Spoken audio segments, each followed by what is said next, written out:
Keras sosok Rizal Ramli koar-koar sebut Jokowi miskinkan rakyat. Demo buruh pada Kamis 10 Agustus 2023 kemarin membuat suasana macet.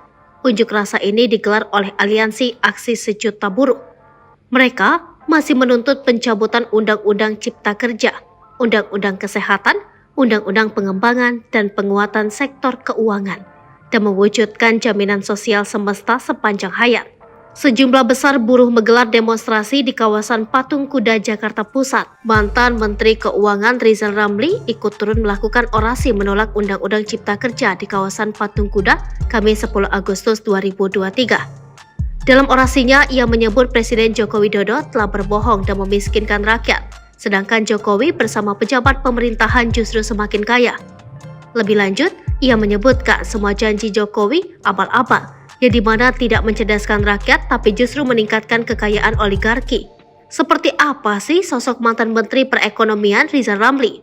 Melansir dari situs resmi Kementerian Koordinator Bidang Perekonomian RI, diketahui bahwa Rizal Ramli lahir di Padang, Sumatera Barat pada tanggal 10 Desember 1954. Ia adalah seorang mantan tokoh pergerakan mahasiswa, ahli ekonomi dan politisi Indonesia.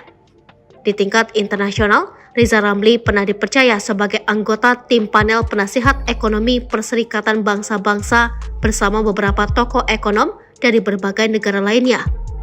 Karena ingin fokus mengabdi pada negara dan bangsa Indonesia, Rizal pernah menolak jabatan internasional sebagai Sekretaris Jenderal Economic and Social Commission of Asia and Pacific yang ditawarkan PBB pada November 2013. Rizal Ramli merintis jalan hidup dengan susah payah. Sebagai anak yatim piatu, ia mesti membiayai sendiri kuliahnya di Institut Teknologi Bandung. Tekanan hidup itu justru mendekatkan dirinya dengan problematika masyarakat. Rizal Ramli juga pernah dipenjara.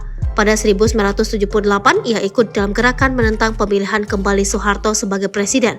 Kejadian itu memberinya ruang di sel selama 18 bulan.